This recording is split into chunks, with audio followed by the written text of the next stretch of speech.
आपके हिसाब से सबसे डेंजरस फूड क्या हो सकता है किडनी के लिए? आप जो फल खा रहे हो उसमें जो पेस्टिसाइड पड़ा हुआ है वो भी डेंजरस है। जो आप गेहूं खा रहे हो जो जेनेटिकली मॉडिफाइड है वो भी डेंजरस है। जो आपकी नस नस में घुसा हुआ दूध और दूध के पदार्थ हैं, पनीर है, ये डेंजरस है। चीज डेंजरस है। You will not realise doctor Falkia. Hydration के लिए water is the best? Worst water is the worst worst form of hydration because water doesn't stay in your body, it goes through you. आपने जैसे कहा refined oil is very harmful, तो तेल अगर use करना हो तो व्हाट? देसी घी बेस्ट। उसके अंदर भी अगर A2 बिलोना का घी मिल जाए, नथिंग लाइक इट। आप स्टिक करो। आप, मैं बार बार बोलता हूँ लोगों को कि आप चले जाओ ना 30, 35, 40 साल पहले। 3 important things which will immediately help in recovering the kidney problem. Yes, 3 important things. First, most important thing, diet. मैं जो आपको डाइट प्लान बताऊं, सबको बोल रहा हूं मैं, जितने भी किडनी के पेशेंट के क्रॉनिक इन्फ्लेमेशन की जो जड़ है वो रिफाइंड तेल है। Refined oil is the cause of chronic inflammation, जो कि हर हिंदुस्तानी किचन में पाया जाता है। यस। जो ये राइस ब्रान ऑयल और वो फॉर्च्यून सोयाबीन, ये जो रिफाइंड तेल है, this is the cause of chronic inflammation in the body. Milk is liquid meat. बिल्कुल। कहाँ से आ रहा है? जानवर से ही तो आ रहा है। और किससे आ रहा है? जिसमें दुनिया भर के स्टेरॉइड के इंजेक्शन लगे हैं, जो बुरी हालत में है, जिसका बछड़ा छीन लिया गया। 100% यूरिया क्रिएटिनिन कम होगा। मैं लिख के दे रहा हूं, हर एक पेशेंट का यूरिया क्रिएटिनिन कम होगा, प्रोवाइडेड अपना दिमाग ना चलाओ। एक बार एडवाइस ले लो कि भाई ये डाइट है, ये दवाई है, जो चल रही चलने दो। नमस्कार, आदाब, अस्सलाम वालेकुम। मैं डॉक्टर फलकिया समर हमारे पॉडकास्ट में आपको इनवाइट करते हैं। आज के पॉडकास्ट बहुत ही ज़्यादा इम्पॉर्टेंट होने वाला है।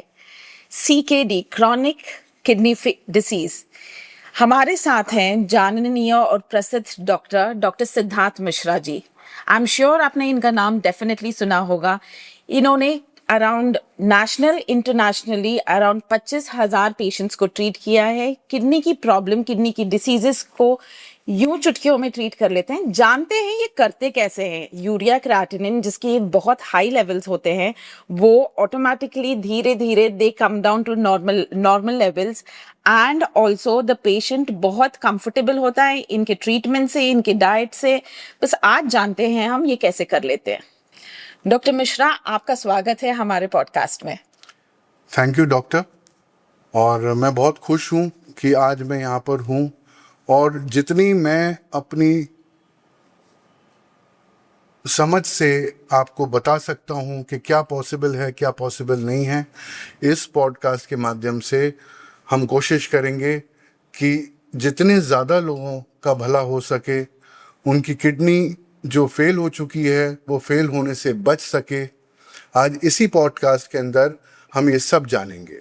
डॉक्टर, मेजर और बहुत कॉमन सवाल है एंड बहुत इम्पोर्टेंट सवाल है, ये किडनी की प्रॉब्लम CKD क्यों ट्रीट नहीं हो पाती? इतना मुश्किल क्यों है ये ट्रीट करने के लिए? एक्चुअली मुश्किल इसलिए है क्योंकि किडनी की जो फिल्टर्स, उनकी रचना ही ऐसी है। और आपके किडनी में करीब एक किडनी में 10 लाख से ज़्यादा नेफ्रॉन्स होते हैं। पर आप जब पैदा होते हैं तो 36 वीक्स जो जेस्टेशन हम बोलते हैं, उसके बाद ये नेफ्रॉन्स बढ़ते नहीं हैं।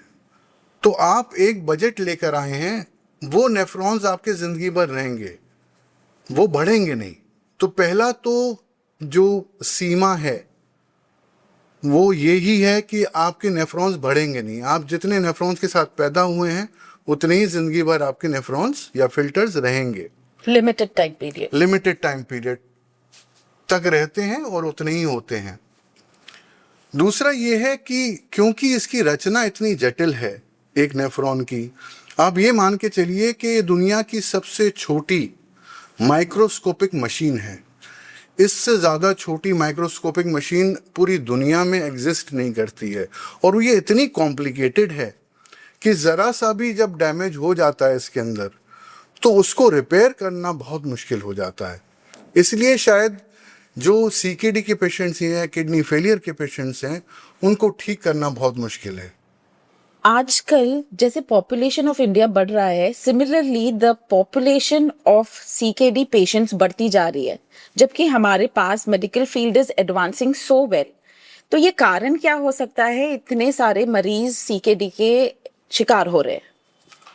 ये बहुत स्वाभाविक है। अगर आप अपनी सोसाइटी को आज देखें तो शायद मैंने ही ये ऑब्जर्व किया पर्सनली कि 15-20 साल पहले इतने डायलिसिस यूनिट्स नहीं थे एक शहर में जितने आज हैं। और वो क्यों हैं, ये भी अगर कोई आदमी सोचे या दिमाग लगाए तो बहुत इजीली समझ जाएगा। आप मुझे एक परिवार बता दीजिए जहाँ पर डायबिटीज़ या हाई ब्लड प्रेशर की शिकायत नहीं है। दोनों जड़ हैं किडनी फेलियर की, ठीक है। बिल्कुल। आप अपनी सोसाइटी को देख लीजिए, अपनी दिनचर्या, अपनी दुनिया को देख लीजिए, जहाँ पे चिप्स, समोसे, नमकीन से लेके कोल्ड ड्रिंक से लेके स्ट्रेस, लाइफस्टाइल ऐसा है, कुछ भी चीज़ परफेक्ट नहीं है। और जो लोग पहले डायबिटीज़ और हाइपरटेंशन के शिकार थे, वो जनरेशन डायबिटीज़ और हाइपरटेंशन वाली जनरेशन ने नए बच्चे पैदा किए। जो बच्चे शुरुआत से जैसे ही पैदा हुआ बच्चा, उसको फॉर्मूला मिल्क दे दिया आपने, उसका जो इंट्रोडक्शन हुआ उसके शरीर के डेवलपमेंट का, वो एक आर्टिफिशियल फूड से हुआ। और फिर जैसे ही वो बड़ा हुआ, पहली चीज़ उसको बिस्किट और चिप्स दिए गए, फिर कोल्ड ड्रिंक दी गई, फिर दुनिया भर की एनर्जी ड्रिंक्स पे आया, फिर वे प्रोटीन, क्रिएटिन सप्लीमेंट्स दिए गए। तो ये जो जनरेशन अब डेवलप हो रही है, ये एक जेनेटिकली वीक किडनी लेके पैदा हो रही है। इस जनरेशन की किडनी में वो दम नहीं है जो 30, 35, 50 साल पहले की किडनी लोगों के अंदर जो किडनी थी उसमें उतनी दम थी। तो क्योंकि ये जेनेटिकली वीक किडनी है, ये बहुत जल्दी इफेक्ट होती है। और जो हमारी दिनचर्या, जो हमारी सोच है, जो हमारे खान पान है, या हमारी जो आशाएं हैं, आकांक्षाएं हैं, जो डिजायर्स हैं, उससे रिलेटेड जो स्ट्रेस है, वो कोई भी चीज़ ऐसी अच्छी नहीं है जो कि किडनी को बहुत हेल्दी बना सके। तो इसीलिए एक तो ये एक इसको बोलते हैं हम एपिडेमिक की तरीके से। आज इंडिया सेकंड लार्जेस्ट पॉपुलेशन है सीकेडी की पूरी दुनिया में। एंड अगर मैं वर्ल्ड लेवल पे देखूं तो अगर 600 से 700 800 मिलियन पेशेंट्स अगर ऑल ओवर द वर्ल्ड हैं, तो इंडिया और चाइना शायद 1/3 से ज़्यादा कंट्रीब्यूट करते हैं उसके अंदर। एंड इसी वजह से ये प्रॉब्लम हो रही है। और जिस प्रॉब्लम को जो और खराब या और जो वर्स बना रहा है, वो हमारी चिकित्सा पद्धति है। आज की डेट में जो डॉक्टर्स हैं, जो नेफ्रोलॉजिस्ट हैं, वो सिर्फ फोकस कर रहे हैं मेडिकल मैनेजमेंट पे। You mean the nephrologists are going wrong somewhere? Totally. Because जो उनका तरीका है अप्रोच करने का केस को, वो क्योर करने का या ठीक करने का नहीं है। वो ये मानते ही नहीं है कि किडनी ठीक हो सकती है। पहली बात तो यहीं पे वो गलत कर जाते हैं। तो अगर आप मानते ही नहीं हो कि ये किडनी ठीक हो सकती है, तो फिर आप क्या ही हेल्प करोगे एक पेशेंट की। आप जिसको बोलते हैं ना हेल्थ केयर, ये हमारी दुनिया में जो वर्ड यूज करते हैं हेल्थ केयर, ये हेल्थ केयर नहीं है, ये मेडिकल मैनेजमेंट है सिर्फ। Right. We are just arranging chairs on a Titanic right now. ये मैं बहुत फ्रीक्वेंटली बोलता हूँ लोगों को, क्योंकि जब आप एक नेफ्रोलॉजिस्ट के पास जाते हैं तो वो आपको एक बीपी की दवाई लिख देता है, एक ज़्यादा से ज़्यादा सोडियम बाइकार्बोनेट की दवाई लिख देगा, ठीक है, और वो ये बोलेगा कि आप बस ये दवाई खाइए और जाइए। अब 2-3 महीने बाद आइएगा, 4 महीने बाद आइएगा, करवाते रहिए। और ये भी पंडित बन के ये बोल देगा कि अब आपकी 2-3 साल बाद डायलिसिस की जरूरत पड़ेगी, विच इज वर्स।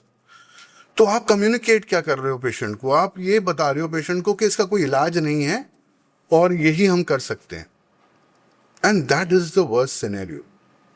आप एज अ नेफ्रोलॉजिस्ट क्या कभी किसी भी पेशेंट को डाइट की एडवाइस देते हैं? नहीं देते हैं। कौन देता है? आपकी रीनल डाइटिशियन बनाते हैं। और उस डाइट में क्या देते हैं?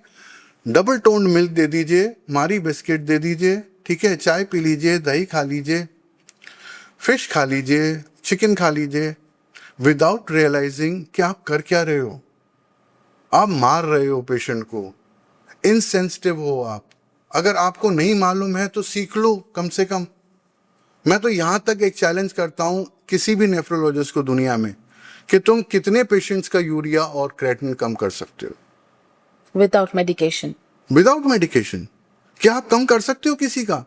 आप यहाँ तक पेशेंट को ये बोल देते हो कि भाई आपका यूरिया क्रेटिनिन कम नहीं हो सकता, आप बस इसको स्टेबल करके रखिए। किताबों में लिखा हुआ है ये दवाई प्रोग्रेस को डिले कर सकती है। कोई ऐसी दवाई नहीं बनी है आज की डेट में, नई नई दवाइयां लेकर आ रहे हैं, ठीक है, पर वो क्या बोलते हैं सारी दवाइयों में, ये प्रोग्रेस को डिले कर देगी। भाई आपकी दवाई की जरूरत नहीं है। जो कंपनी ये दवाइयां बना रही है वो अपने प्रॉफिट के लिए दवाइयां बना रही है। आप अपने किडनी को खुद ठीक कर सकते हो। थोड़ा सीरियस हो जाओ, थोड़ा अपने डाइट के बारे में ध्यान दे दो। मैं हर एक नेफ्रोलॉजिस्ट को बोलता हूँ इस पॉडकास्ट के अंदर जो मैं डाइट बताऊंगा, आप सिर्फ एक बार कोशिश करके पेशेंट को इस डाइट पे डाल दो और फिर देखो आप कि आपका पेशेंट कैसे डायलिसिस से बचता है, और अगर डायलिसिस में है तो कैसे उससे बाहर निकलता है। तो व्हाट इज द कॉज? सबसे बड़ी जड़ क्या है ये किडनी प्रॉब्लम के लिए? देखिए, किडनी प्रॉब्लम की जो जड़ है, एक तो वो जेनेटिकली वीक किडनी है। आज की डेट में जो ये जनरेशन है, प्लस ये जनरेशन के जस्ट पहले वाली जनरेशन, ये वीक किडनी लेके पैदा हुए हैं, पहली बात। दूसरा, हम क्लिनिकल वर्ड्स यूज करते हैं क्रॉनिक इन्फ्लेमेशन या ऑक्सीडेटिव स्ट्रेस, उसकी वजह से ये सारी प्रॉब्लम्स होती हैं। अब अगर मैं बोलूं कि क्रॉनिक इन्फ्लेमेशन की जड़ क्या है, तो आप शॉक हो जाओगे ये जान के कि क्रॉनिक इन्फ्लेमेशन की जो जड़ है वो रिफाइंड तेल है।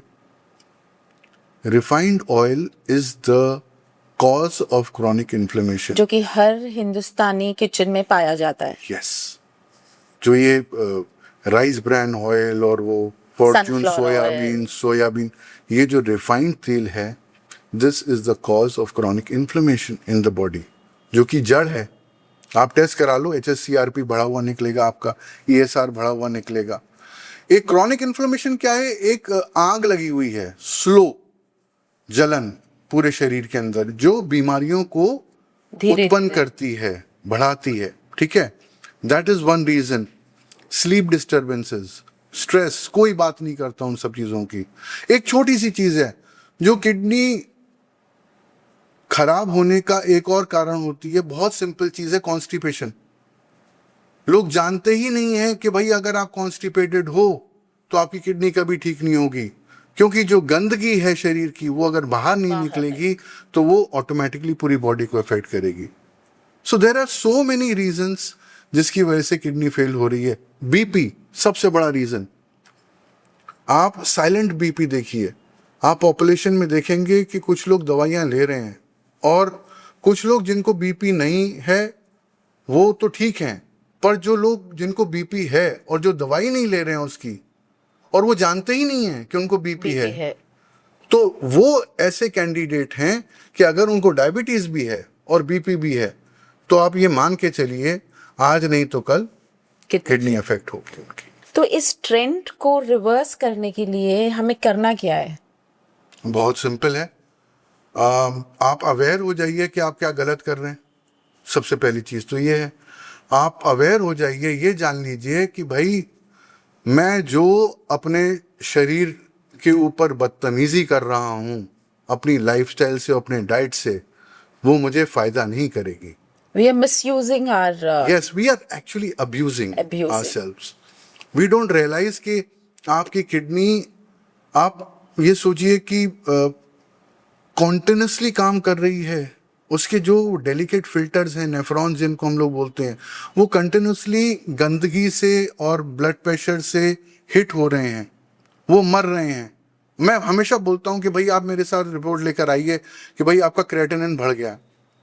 अरे आपका क्रेटिनिन अगर 1.2 पहुंचा है तो ये मान के चलिए कि आपके 50% नेफ्रॉन्स खत्म हो चुके हैं, तब जाके वो 1.2 पहुंचा है। इट इज, हमारे ऊपर वाले ने शरीर की रचना ऐसे बनाई है किडनी की कि जब तक वो 50% से ज्यादा डैमेज नहीं हो जाती है तब तक तो रिपोर्ट में शो तक नहीं करती है। कंपेंसेटरी हाइपरट्रॉपीज होती हैं, हाइपर फिल्ट्रेशन होता है, दूसरे जो नेफ्रॉन्स है वो बड़े हो जाते हैं, वो बेचारे डबल काम कर रहे होते हैं, आपको मालूम ही नहीं है। आप वही समोसा कचौड़ी जलेबी खाए जा रहे हो, पेप्सी पिए जा रहे हो और अल्कोहल ले रहे हो।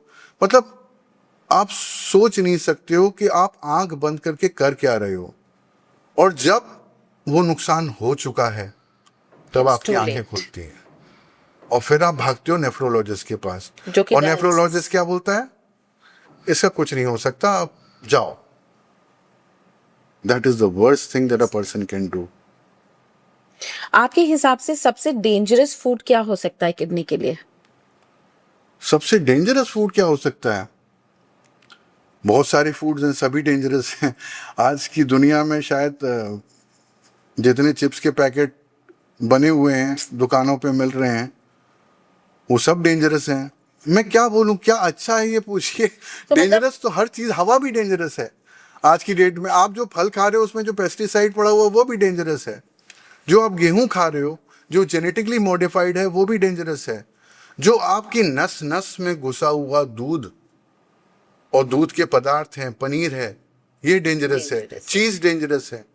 You will not realise doctor Falkia, चीज जो हमारी यंग जनरेशन इतनी ज्यादा खाती है उसका जो पोटेंशियल रीनल एसिड लोड है वो 30+ है। अब अगर मैं इसको सिंपल टर्म्स में समझाऊं तो शायद वो जहर है किडनी के लिए, पर ये कोई नहीं बताता हमको। माय गॉड, ये जो पिज्जा मोमो ये सब चल रहा है, ये है क्या? ये खत्म कर रहा है, ये जड़ से जड़ में घुस गया है हमारे खाने के। बिल्कुल। ये day You to cannot day do life it. में everybody is eating this, everybody, बच्चों से सब लेके लोग, बड़े तक। सब लोग को कोई भी अवेयर नहीं है। और आप बताते ही नहीं हो, आप बताते ही नहीं हो, आप ये बताते ही नहीं हो कि भाई चलो ठीक है, आपके अगर माँ बाप को ब्लड प्रेशर या डायबिटीज है तो प्लीज चेकअप करा लो अपनी डायबिटीज या ब्लड प्रेशर को चेकअप करा लो, पहले ही जान लो। अगर KFT तक नहीं पहुंचना चाहते हो, यूरिया क्रेटिनिन नहीं कराना, कम से कम अपनी पेशाब की जांच करा लो। ACR एक आता है, एल्ब्यूमिन क्रेटिनिन रेशियो, या माइक्रो एल्ब्यूमिन आता है, उसी को टेस्ट करा लो। आपको पहले ही मालूम पड़ जाएगा क्रिएटिनिन बढ़ने से पहले ही कि फोमी यूरिन है, सब झाग आ रहा है, हाँ कर रहा है। प्रोटीन लीक हो रहा है। दिस इज तो ये इनिशियल छोटी स्टेज। छोटी टेस्ट वगैरह एवरी 3 मंथ्स करा लो तो यस, इट्स एन अलर्ट।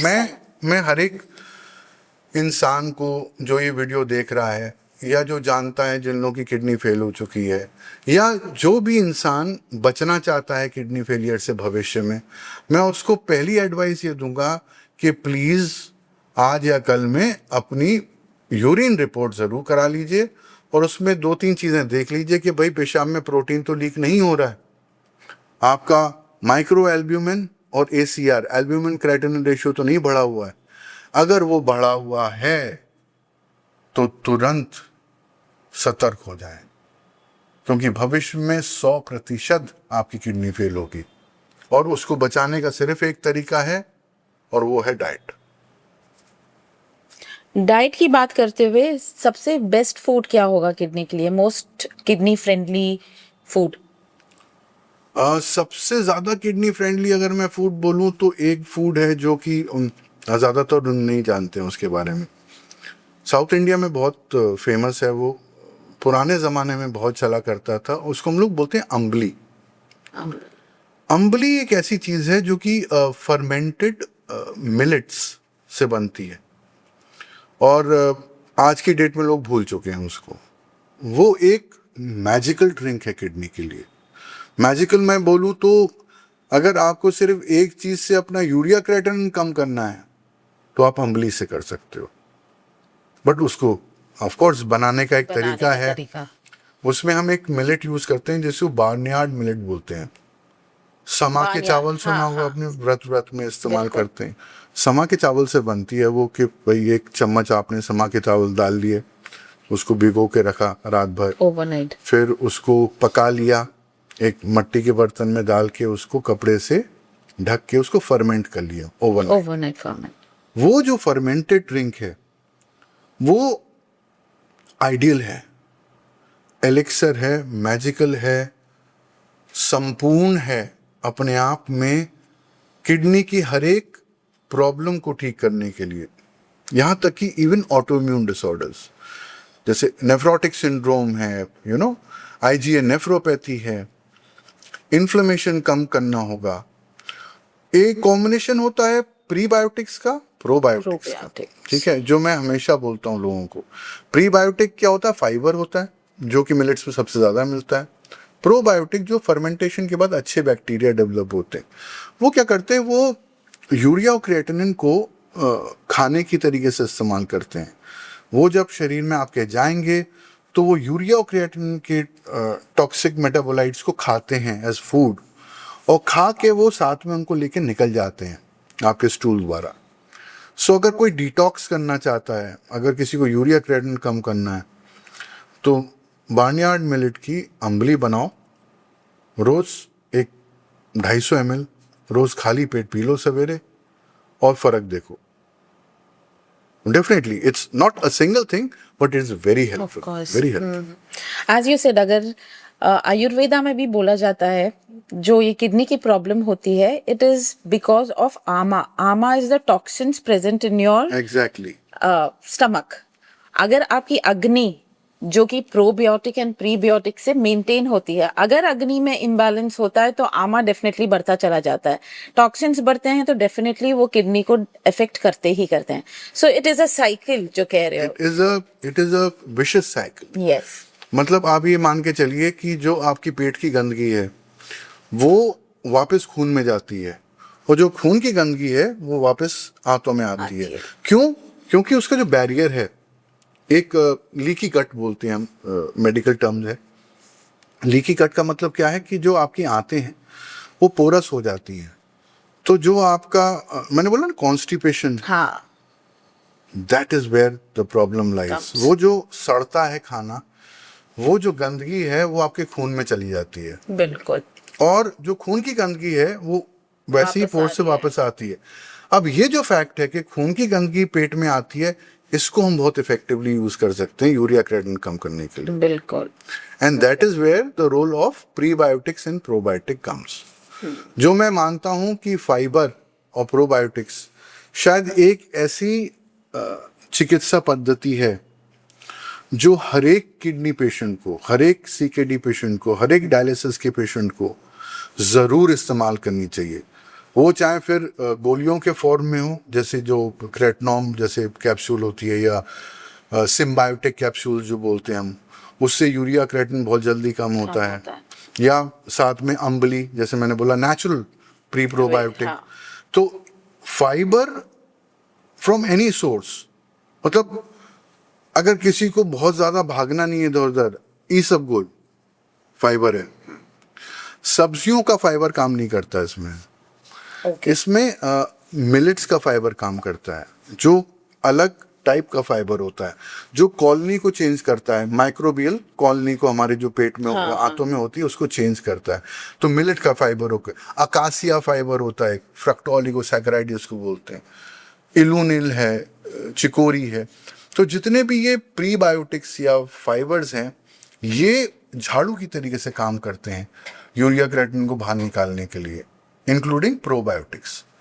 सो मेरे हिसाब से अगर डाइट से किडनी ठीक करनी है तो जो उसका सेंटर होगा डाइट का, वो होगा fibre from millets and pre probiotics. Right. अच्छा, on the rate of 1 to 10 अगर मैं कुछ फूड आइटम्स बताऊंगी, आप मुझे बताइए इसमें बेस्ट कौन सा रहेगा एंड वर्स्ट कौन सा रहेगा। फॉर एग्जाम्पल, हाइड्रेशन के लिए water is the best. Worst. Water is is the worst worst? form of hydration because water doesn't stay in your body. It goes through you. जो लोग बोलते हैं कि आप 5 लीटर पानी पीजिए, 3 लीटर पानी पीजिए, वो बेवकूफ़ी करते हैं, specially in CKD cases. CKD case के अंदर जब आप बहुत ज़्यादा पानी पीते हैं तो वो किडनी पर लोड डालता है, and it passes through you, वो रुकता नहीं है। और रुकता भी है तो कहाँ रुकता है? सेल्स के अराउंड रुकता है, स्वेलिंग कॉज कर देता है, फ्लूइड रिटेंशन कॉज कर देता है। इसलिए मैं हमेशा बोलता हूँ कि अपना पानी पियो मत, अपना पानी खाओ। अगर कोई सोचेगा इसको तो बहुत वो समझ जाएगा मैं क्या गहराई बोल है रहा इस हूँ, है ना। कि आप अपना पानी खाओ, इसका मतलब क्या हुआ, जो वाटर रिच फ्रूट्स और वेजिटेबल्स हैं, vegetables, खीरा हो गया, ठीक है, वाटरमेलन watermelon, हो गया, अबाउट 70-80% वाटर कंटेंट। ये जो पानी है ना फ्रूट और वेजिटेबल का, ये आपके टैप वाटर से बहुत अलग है। ये स्ट्रक्चर्ड वाटर है, right? ये हाइड्रेशन करता है, ये सेल्स को नमी पहुंचाता है। सीकेडी केस में डिहाइड्रेशन से यूरिया क्रेटिन लेवल बढ़ता है, स्पेशली क्रेटिन लेवल, डिहाइड्रेशन से बढ़ता है, वो सेलुलर डिहाइड्रेशन से बढ़ता है। आपके शरीर में पानी जमा हो रहा है पर आपका सेल प्यासा है। क्यों? क्योंकि उसके अंदर पानी, उसके अंदर घुसा ही नहीं, जो उसको नमी चाहिए थी वो पहुंची नहीं उसके अंदर। उसके चारों तरफ नमी है पर उसके अंदर नमी नहीं है। और इसके अंदर एक आपको मैं ट्रिक बता देता हूं आज ही। अगर आप चाहते हो कि सेल्स के अंदर पानी पहुंचे तो ये याद रखना कि आपको मैग्नीशियम की जरूरत पड़ेगी। एक बड़ी अच्छी ट्रिक है कि लोग नमक को मना करते हैं, ठीक है, बहुत नुकसानदायक है, पर एक ऐसा नमक है जो आपको हाइड्रेशन करेगा, जो सेल्स में नमी पहुंचाएगा, and that is known as Celtic sea salt. Celtic sea हाँ, salt. ये मुश्किल से मिलता है पर मिल जाता है अमेजोन पे। सेल्टिक सी सॉल्ट क्या होता है, उसमें 3 तरीके के मैग्नीशियम्स होते हैं। मैग्नीशियम पकड़ के अंदर डालता है पानी को सेल्स के, वो खींच के अंदर डालता है, वो हाइड्रेट करता है। आप कुछ मत करो, आप दिन में 2-3 बार जब भी पानी पी रहे हो, सेल्टिक सी सॉल्ट की एक छोटी सी चुटकी जीभ पे डालो। अच्छा, ये खाने में मिक्स नहीं कर सकते? While खाने में आप मिक्स कर सकते हो पर असर नहीं करेगा। अच्छा, टेस्ट वाइज। इसका एब्जॉर्प्शन जरूरी है हाँ, जीभ हाँ, पर। हाँ. आप जीभ पे डालो और फिर पानी पियो। Okay. वो जो पानी है वो Absorption हाइड्रेट हो करेगा आपको, जो बोलते हैं ना मिनरल वाटर। हाँ, हाँ, हाँ. आपको मिनरल वाटर बनाना है ना, महंगी Right. बोतल नहीं खरीदनी है, अपना नॉर्मल पानी लो, उसमें एक चुटकी सेल्टिक सी सॉल्ट डाल दो, वो पानी पियो, वो मिनरल वाटर बन गया, वो मिनरलाइज हो गया वाटर। अब उसमें वो खनिज जो जरूरी हैं शरीर को वो मिल गए, मिल जाता है. And that is how it will help. Okay. What about sweets? मीठा मिठाई इन एनी फॉर्म, स्टिविया हो गया या गुड़ हो गया? हाँ, स्टीविया मैं रिकमेंड नहीं करता हूँ। मैं एक स्वीटनर रिकमेंड करता हूँ जो जिसका नाम है मोंग फ्रूट। मोंग फ्रूट स्वीटनर अच्छा है, कोई कैलोरीज नहीं है उसके अंदर, मिठास देता है किडनी और फ्रेंडली. सेफ है, किडनी फ्रेंडली है। बाकी सब चीनी है, चाहे वो गुड़ हो, चाहे वो खांड हो, चाहे वो रिफाइंड शुगर हो, सब चीनी है। एंड व्हाट अबाउट ड्रिंक्स या बेवरेजेस? ब्रेवरेजेस में नींबू पानी पी लीजिए, मना करते हैं नेफ्रोलॉजिस्ट नींबू को। हाँ, कितना पोटेशियम आ जाता है नींबू से मुझे समझ में नहीं आता, उसमें क्या बुराई है। विटामिन सी का इतना अच्छा सोर्स है जो कि बहुत एसेंशियल विटामिन है किडनी के लिए। हाँ. नींबू पानी is a good source of hydration. और चाय आप कॉफी? चाय कॉफी ले सकते हैं, आई एम नॉट अगेंस्ट चाय कॉफी, बट मिल्क नहीं डालना चाहिए उसके अंदर।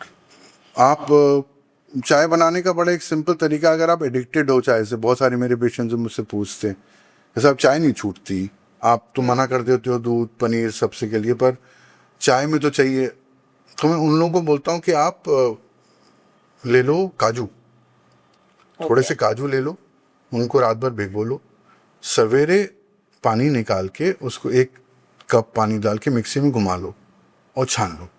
उसको हम लोग बोलते हैं cashew milk. Cashew milk is the closest in taste to regular milk. Okay. तो आप चाय बनाओ, उसमें कैश्यू मिल्क डाल लो, आपको मालूम ही नहीं पड़ेगा कि आपने दूध की चाय पी है या काजू के दूध की चाय पी है। How about this almond milk या Very nice. Soya milk? Okay, no problems. Plant milk जितने भी हैं, चाहे वो ओट्स से बने, चाहे वो राइस से बने, चाहे वो पीनट से बने, चाहे वो मिलेट से बने, plant milks are all okay, I have no problems with them. How about fruits and vegetables? See, fruits और वेजिटेबल्स के अंदर जहाँ तक प्रॉब्लम है वो कंसर्न है पोटेशियम की, और वही शायद सारे नेफ्रोलॉजिस्ट को और डाइटिशियंस को डराता है कि भैया पोटेशियम बचाइए, पोटेशियम बढ़ाइए। मैं बताना चाहूँगा कि पोटेशियम सब पेशेंट्स में नहीं बढ़ता है। करीब 25-30% पेशेंट्स हैं जिनमें टेंडेंसी होती है हाइपरकैलेमिया की, उनके अंदर पोटेशियम का ध्यान देना होता है, और उन केसेस के अंदर आप लीचिंग का इस्तेमाल करें। लीचिंग एक प्रोसेस होता है जिसके अंदर आप बॉईल करते हो, पानी फेंक देते हो, फिर उसको पानी से धोकर उसको यूज करते हो, तो उसके अंदर पोटेशियम निकल जाता है, एक तो न्यूट्रिशन भी निकल जाता है, हाँ, जो कि लोग नहीं समझते हैं। बट एनीवेज, अगर कुछ ऐसी चाहे आपको आलू खाने का मन कर रहा है, ब्लीच कर लो, थोड़ा अमाउंट में खा सकते हो। एंड कुछ ऐसे फ्रूट्स हैं जो कि लो पोटेशियम है, जैसे एप्पल हो गया, पाइनएप्पल हो गया, वाटरमेलन हो गया, राइप पपाया। एप्पल के अंदर भी छिलका छील दो उसको, okay, remove the skin, then use apple, उससे पोटेशियम कंटेंट और भी कम हो जाता है उसका। बेरीज हैं, ब्लूबेरीज हैं, क्रेनबेरीज हैं, स्ट्रॉबेरीज हैं, all berries are good for kidney, because उसमें एंटीऑक्सीडेंट्स भी होते हैं, वो बहुत फायदा करता है। तो फ्रूट्स को डू अवे मत करो, आप लिमिटेड अमाउंट्स में वैरायटी ऑफ फ्रूट्स लोगे, बेस्ट रहेगा किडनी के लिए। Millets, all of them are good, specifically 5 minutes. अगर व्यूअर्स जानते हैं तो एक डॉक्टर खादरवली हैं साउथ इंडिया में हमारे, जो कि मिलेट मैन ऑफ इंडिया कहलाते हैं। उन्होंने बहुत अच्छा काम किया मिलेट्स के ऊपर। उन्होंने Shri Dhanya millets, 5 positive millets, barnyard millet, foxtail millet, kodo millet, little millet, brown top millet, इस टाइप के 5 मिलेट्स होते हैं। बहुत अच्छे इसलिए हैं क्योंकि as compare to all other grains, बाकी अगर आप सारे ग्रेन्स में देखो तो मिलेट का जो कंटेंट है फाइबर का, वो करीब 7 to 12% तक रहता है, जो किसी भी ग्रेन में नहीं। तो अगर बेस्ट ग्रेन्स की कैटेगरी में डालूंगा तो मैं पहले 5 पॉजिटिव मिलेट्स को लूंगा, और ये इजीली अमेजोन पे मिल जाते हैं। आप बस सर्च करो पॉजिटिव मिलेट्स या श्री धनिया मिलेट्स, आपको मिल जाएंगे। एक्सेलेंट, होल ग्रेन या आटा, both. Okay, then second category आती है न्यूट्रल ग्रेन्स की, जैसे ज्वार, रागी, बाजरा हो गया, ये न्यूट्रल हैं, ठीक है। और आप ज्यादातर अंकुरित दालें प्रेफर करते हो? हाँ, there's a reason for it. मैं दालें अवॉइड करता हूँ कि थोड़ी सी एसिडिफाइंग होती हैं दालें, प्लस जो उनका प्रोटीन है वो बहुत सेफ नहीं होता है किडनी के पेशेंट्स के लिए। तो मैं क्या बोलता हूँ उनको कि आप दाल खाओ, आप मूंग की दाल खा लो, पर मूंग की दाल का फॉर्म चेंज कर दो, उसको आप अंकुरित कर दो।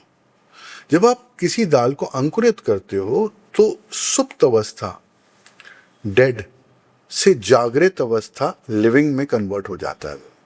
तो जैसे ही वो स्प्राउट होता है, अंकुरित होता है, उसका फॉर्म ऑफ प्रोटीन जो है वो चेंज हो जाता है। जो बोलते हैं आप दाल भी मना कर देते हो खाने के लिए, तो हम क्या खाएंगे? हम बोलते तो खा लो ना भाई। आप जो एक कटोरी मूंग की दाल लोगे, अगर वो मूंग की अंकुरित दाल यूज करोगे, प्रोटीन भी ज्यादा मिलेगा और वो इजी होगा डाइजेशन के अंदर। So you can have that. चना ले सकते हो आप, नो प्रॉब्लम्स, बट अंकुरित। आपने जैसे कहा refined oil is very harmful, तो तेल अगर यूज करना हो तो व्हाट, देसी घी बेस्ट। उसके अंदर भी अगर A2 बिलोना का घी मिल जाए, नथिंग लाइक इट। आप स्टिक करो। आप, मैं बार बार बोलता हूँ लोगों को कि आप चले जाओ ना 30, 35, 40 साल पहले, कौन सा तेल इस्तेमाल करते थे हमारे घर में? कच्ची घनी का। बिल्कुल ठीक है, कच्ची घनी मतलब क्या? Would pressed. जब वो बैल घूमती थी चारों तरफ और उससे तेल निकलता था। ऑलिव ऑयल, ठीक है, ऑलिव ऑयल आपके घर का नहीं है, वो इटली से आया। आपके घर में, आपके इलाके में, आप जहाँ से पैदा हुए हो, जहाँ आपके माँ बाप रहे हैं, आप वो जनरेशन देखो, आप उसी जीन्स को लेके पैदा हुए हो। आप भटको मत। अगर आपके एरिया में, मैं बोलता हूँ यूपी में मस्टर्ड ऑयल चलता है, तो कच्ची घनी का मस्टर्ड ऑयल बेस्ट है। महाराष्ट्र में अगर पीनट ऑयल चलता है तो कच्ची घनी का पीनट ऑयल बेस्ट है। साउथ में चले जाओ, कोकोनट ऑयल उसका बेस्ट है, but it should not be refined, because refined is what causes inflammation, वो मारता है। Coming back to CKD, what is the associated damage factors जो कॉज करता है सीकेडी की वजह से दूसरी सेकेंडरी डैमेजेस से? अरे सब चीज को डैमेज कर देता है सीकेडी। तो एक्चुअली हमारी जो किडनी है वो फिल्टर है, तो जब फिल्टर काम नहीं करेगा आपके शरीर में तो गंदगी जमा होगी, और जब गंदगी जमा होगी तो हर चीज़ को इफेक्ट करेगी। वो आपके सबसे पहले जो चीज़ इफेक्ट करेगी वो करेगी एनर्जी लेवल्स को, वो स्लो कर देगी। आपको समझ में नहीं आ रहा है कि आपको CKD है या वो वर्स हो रही है, तो सिर्फ एक चीज़ ध्यान देना कि आप स्लो हो गए हो, क्या आपको जल्दी रिकवरी चाहिए।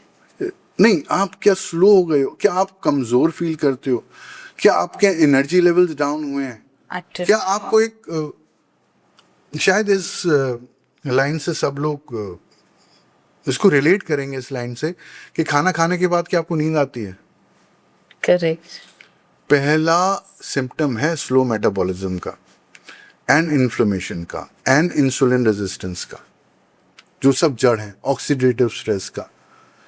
जब कार्बोहाइड्रेट्स आपको नींद दिलाएं, वो एनर्जी ना दिलाएं, आपको स्लो कर दें, तो आप समझ लीजिए कि जो कार्बोहाइड्रेट से शुगर आपके शरीर में आई है वो आपके पैनक्रियाज हैंडल नहीं क्लियर कर नहीं पा कर रहे। रहे। दैट इज द जड़। बिल्कुल। 3 important things which will immediately help in recovering the kidney problem. Yes, 3 important things. First, most important thing, diet. मैं जो आपको डाइट प्लान बताऊं, सबको बोल रहा हूं मैं, जितने भी किडनी के पेशेंट्स हैं, चाहे आपका क्रेटिनिन 1 हो, 1.2 हो, 2, 3, 4, 5, 10, 20, कुछ भी हो, पहली चीज सब कुछ भूल के डाइट अपनाओ। There are 3 words, 4 words that I tell people. मैं बोलता हूं कि अगर आप ठीक होना चाहते हो, आप अपनी किडनी को ठीक करना चाहते हो, तो सबसे पहली चीज जो आपको करनी है वो लेना है संकल्प। S, 1S, संकल्प। अगर आप संकल्प नहीं ले सकते हो कि मैं अपनी किडनी को ठीक करूंगा, तो आप डॉक्टर को दोष मत दो, आप किसी को दोष मत दो। बोलते हैं ना कि ब्लेमिंग जो एटीट्यूड होता है, अरे इसकी वजह से मैं प्रॉब्लम में हूं, उसकी वजह से प्रॉब्लम में हूं, अपने अंदर कोई नहीं झांकता है आपने क्या किया। भाई आप, चलो ठीक है, कल को मेरे को एक प्रॉब्लम है, ठीक है, मैं समझदार इंसान की तरीके से क्या सोचूंगा कि ये मेरे को प्रॉब्लम है, अब मैं क्या करूं इसके लिए। ऑब्वियसली अगर मेरे को समझ में नहीं आ रही तो सबसे पहले मैं डॉक्टर के पास जाऊंगा, ठीक है। आप डॉक्टर के पास जाऊंगा, डॉक्टर बोलेगा ठीक है ये दवाइयाँ ले लीजिए 4-5 है और फिर मुझे बताइएगा। और सर डाइट वो आपको जो खाना है खाओ, बस बहुत ज़्यादा तेल चिकनाई मत खाना और हैवी चीज़ों से परहेज करना, बस। अरे भाई ये डाइट की एडवाइस है आपकी? Doctor Falkia, I am shocked to see diet plans. मैंने अपने सामने पेशेंट्स को वर्स होते हुए देखा है और डायलिसिस की तरफ जाते हुए देखा है। वो डाइट प्लान्स जो नेफ्रोलॉजिस्ट की क्लिनिक में बैठ के डाइटिशियंस बनाती हैं या बनाती हैं, ये किल करते हैं किडनी को। वो डाइट प्लान में लिखा हुआ है आप दही खा लो, आप डबल टोन मिल्क लो और सवेरे चाय के साथ 2 मारी बिस्किट ले लो। ये मारी बिस्किट किडनी ठीक करेगा जाके अंदर? कॉमन सेंस तो लगाओ भाई। वो मारी बिस्किट दवाई है कि वो आपकी किडनी को जाके रिपेयर करेगी अंदर? क्यों दे रहे हो? जस्ट बिकॉज आपको लगता है कि अगर मैंने उसको बोल दिया कि फल और सब्जियों पे रहो तो पेशेंट भाग जाएगा। बट अपनी जिम्मेदारी तो समझो और चलो उनको छोड़ दो, आप तो अपनी जिम्मेदारी सोचो। आज मैं इस पॉडकास्ट के थ्रू आपको ये आश्वासन देता हूं, आपको ये एश्योरेंस देता हूं कि जो मैं डाइट प्लान बताता हूं उसको कर लो एक बार, बस आंख बंद करके जैसा मैं बोल रहा हूं कर लो, बिना किसी हेजिटेशन के, बिना किसी सोच के। अपना दिमाग मत चलाओ, बस जो मैं बोल रहा हूं वो कर लो। ऑन दिस नोट एक सिंपल सा डेली सैंपल एक डाइट प्लान बता सकते हैं आप अभी हमारे हाँ, पेशेंट्स बहुत को? सिंपल बता सकते हैं, मतलब 5 मिनट में क्योर। आप शायद वही चाहते हो शायद, या 5 मिनट में मेरा अगला सवाल यही होगा। हाँ। सिर्फ डाइट से ठीक करना पड़ेगा, we will need medicine also? नहीं, definitely we will need. Supportive therapy. CKD एक बहुत कॉम्प्रिहेंसिव, बहुत कॉम्प्लिकेटेड डिसऑर्डर है। जैसे मैंने बताया ना कि वो माइक्रोस्कोपिक मशीन है, बहुत कॉम्प्लिकेटेड मशीन है, तो वो जो नुकसान करती है वो भी बहुत कॉम्प्लिकेटेड होता है। बट इस लेवल पे यहाँ पे यूट्यूब के एक पॉडकास्ट के अंदर मैं क्या कर सकता हूँ, मैं आपको बता सकता हूँ। मैं आपको एक बहुत सिंपल तरीके से 5 मिनट में आपको ये एक ट्रिक बता सकता हूँ कि आप घर बैठे अपना यूरिया क्रिएटिनिन कम कर लो, and you won't believe it. ऐसे न जाने कितने पेशेंट्स, मुझे बड़ी खुशी होती है। डॉक्टर साहब आपने वो डाइट प्लान भेजा था, एक पेशेंट है बेचारा साउथ इंडिया से आया मेरे पास मिलने के लिए। अब बोलता है कि मैं सिर्फ आपसे मिलने आया हूँ। मैंने कहा अच्छा, आपने जो दवाई बोली थी वो मैं ले नहीं पाया क्योंकि वो बहुत महंगी थी, पर जो आपने डाइट प्लान भेजा था वो मैंने किया और मैं इसलिए मिलने आया हूँ आपसे। मैंने कहा क्या हुआ? तो बोले मेरा 10 क्रिएटिनिन था, 6 है, 4 हफ्ते में, सिर्फ डाइट से।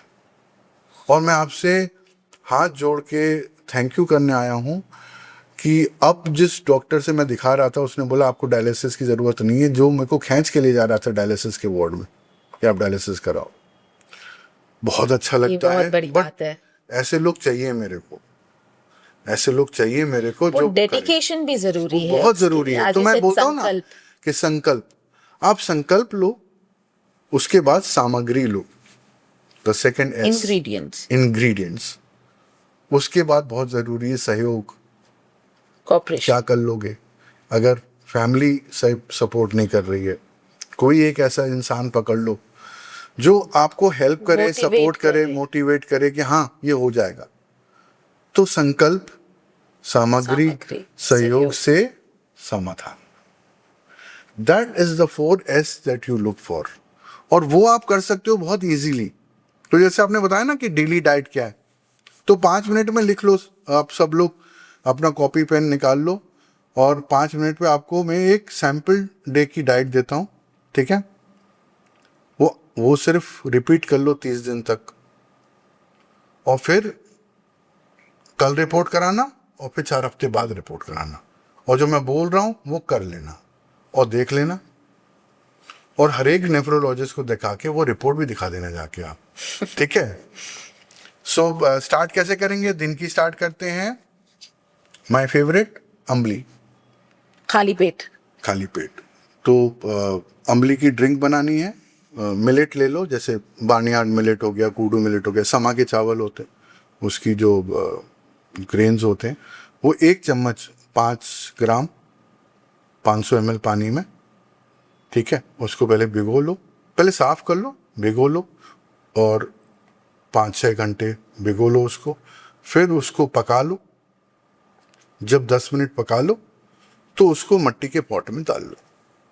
मिट्टी के पॉट क्यों बोलता हूँ? क्योंकि aerobic, the fermentation has to be aerobic. उसी से वो बैक्टीरिया डेवलप होते हैं जो कि आपके यूरिया क्रिएटिनिन को खाएंगे। सो वो आप फर्मेंटेशन कर लो क्लॉथ लगा के। यूट्यूब वीडियोस बहुत हैं, इजीली मिल जाएगा। नहीं आता है तो मैं आपको भिजवा दूंगा उसकी रेसिपी। तो वो मिलेट की ड्रिंक बनाओ, सुबह खाली पेट लो उसको, ठीक है? उसके बाद आप एक डिटॉक्स टी ले सकते हो, जैसे फॉर एग्जांपल डैंडेलियन रूट्स होते हैं या स्टिंग नेटल लीव्स होती हैं, हिबिस्कस फ्लावर्स होते हैं, वो उसकी एक टी बन जाती है, वो यूज़ कर सकते हो, बहुत अच्छी होती है वो। नॉर्मल टी भी ले सकते हो बट विदाउट मिल्क। थोड़े से फॉक्स नट, जिसको मखाने बोलते हैं, वो रोस्ट करके खा सकते हो। पपीता, राइप पपीता, जिसको पका हुआ पपीता बोलते हैं, वो ले सकते हो, या एप्पल ले सकते हो। कोई भी एक फ्रूट ले लो, ठीक है? ब्रेकफास्ट के अंदर ये मान के चलो कि वो ब्रेकफास्ट है, ठीक है? That is something you can have. चाहो तो एक ड्रिंक बना लो वेजिटेबल फ्रूट और ग्रीन लीव्स की। ये अच्छी होती है, अल्कलाइन होती है। जैसे फॉर एग्जांपल आपने खीरा लिया और सेब लिया, और पालक नहीं लेना। पालक में ऑक्जेलेट्स होते हैं, वो किडनी स्टोन भी बनाते हैं और वो हेवी होते हैं किडनी के लिए। आप मिंट लीव्स ले लो, करी लीव्स ले लो, ठीक है? तो इसका आपने एक जूस बना लिया, या फिर आपने क्यूकम्बर, पाइनएप्पल का जूस, इट्स वेरी गुड। मतलब आईजी नेफ्रोपैथी और नेफ्रोटिक सिंड्रोम में तो एलिक्सर है पाइनएप्पल। ब्रोमोलिन होती है उसके अंदर, विच इज़ वेरी गुड। तो उस टाइप का जूस बना सकते हो। फ्लूइड रिस्ट्रिक्शन है, फ्लूइड्स कम कर लो डेफिनेटली। फिर अगर फिर भी भूख लग रही है तो होल ओट्स ले लो, रोल्ड ओट्स जिसको बोलते हैं, या स्टील कट ओट्स बोलते हैं, उसको ले सकते हो। प्लांट मिल्क ले लो, कोई भी आलमंड मिल्क, उसमें अंदर बेरीज डाल दिया, उसका एक स्वीट पॉरेज बन गया, वो ले लिया, ठीक है। अभी तक नमक का इस्तेमाल नहीं नहीं हुआ है। ठीक है। Come to salad, sprout salad. Okay, चने को स्प्राउट करो, मूंग की दाल को स्प्राउट करो, ठीक है। उसके अंदर आधा टमाटर डाल लो, डी सीड, ऑफ कोर्स। उसके जो वो होते हैं बीज, उनको निकाल लो। कोई डरने की बात नहीं है, आधा टमाटर खा लिया कोई प्रॉब्लम नहीं होगी, ठीक है। इट्स वेरी गुड, लाइकोपीन होता है, it's very good for kidneys. आधा टमाटर, प्याज, प्याज is very good for kidneys. अगर मैं कोई मुझसे पूछे कि तुम 3-4 चीज़ें बता दो जो आपके रसोई में है, किचन में, जो किडनी के लिए बहुत फ़ायदेमंद है, तो I will consider pyaz as one. क्यों? क्योंकि उसमें इनूलिन होता है। Inulin is a not insulin, inulin, इनोलेट। It's a prebiotic, okay, very good prebiotic. फिर गार्लिक वैसोडाइलेशन के लिए, ब्लड सर्कुलेशन के लिए Right. Very good. कुछ लोग को टेस्ट समझ में नहीं आता है, पर अगर हाइपरटेंशन ठीक करना है, बीपी ठीक करना है, तो गार्लिक को चॉप करो, उसको खुला छोड़ दो 1 मिनट के लिए, जिससे कि वो एक्टिव हो जाए, मुंह में चम्मच डाल के पानी पी जाओ, okay, very good. Then the best herb बोलेंगे, क्या बोलेंगे, जिंजर को। जिंजर से बढ़िया अगर कोई मुझसे पूछे कि भाई एक चीज़ आप बता दो इन टर्म्स ऑफ किचन जो आपके अंदर हैं, तो अदरक, ginger is the single most important food item for kidney. अच्छा, इतनी अच्छी चीज़ है कि जिंजर का चाहे वो रस हो, जैसे आप नींबू के ड्रिंक बनाते हो तो उसके अंदर आपने थोड़ा सा जिंजर का जिंजर जूस का डाल रस, दिया, हाँ। ठीक है, वो स्पाइक कर लेता है उसको। जिंजर को वैसे भी खाने में इस्तेमाल कर सकते हो। तो ये और हल्दी, हल्दी Okay. Because it is anti inflammatory. Right, तो रात को अगर कोई हल्दी खाता है तो it is good for the body. तो ये चीज़ें आप इस्तेमाल कर सकते हो अपने Diet रेगुलर उसके अंदर भी। तो coming to salad, sprout salad बनाओ, ठीक है। स्प्राउटेड चना ले लिया या स्प्राउटेड मूंग दाल ले लिया, उसमें प्याज काट के डाला, टमाटर डाला, खीरा डाला, थोड़े से अनार के दाने डाल लिए, ठीक है, थोड़ा सा एप्पल कट करके डाल दिया, उस पर जो मिक्स करना चाहते हो, मिंट लीव्स डालना चाहते हो उसके अंदर, थोड़े से रोस्टेड पीनट्स डालना चाहते हो टेस्ट के लिए डाल लो, उसमें नींबू निचोड़ो, ठीक है। और अगर बहुत मन करे तो थोड़ा सा चाट का मसाला डाल लो, पर चाहे तो अवॉइड करो, ठीक है। Make a salad of it, 1 bowl of salad, उसके अंदर आप चाहो थोड़ा सा और थोड़ा सा कोकोनट घस के डाल दो, कोई प्रॉब्लम नहीं है, थोड़ा सा कोकोनट डाल दिया तो कोई डर की बात नहीं। भीगे हुए बादाम काट के डाल दिए। सो मेक अ बुद्धा बोल जिसको हम लोग बोलते हैं, राइट, ब्राइट कलरफुल, कैरेट्स डाल सकते हो, ये भरपेट खाओ। अगर आप अपने खाने को देखोगे तो इस खाने में कुछ भी ऐसा नहीं है जो कि किडनी को नुकसान पहुंचाएगा। सारी की सारी चीज़ों में पानी ऑलरेडी है, ठीक है। ये खाओ, हल्के हल्के चबा चबा के खाओ उसको, ठीक है। That is what you can do. आप एक प्लांट मिल्क शेक बना सकते हो।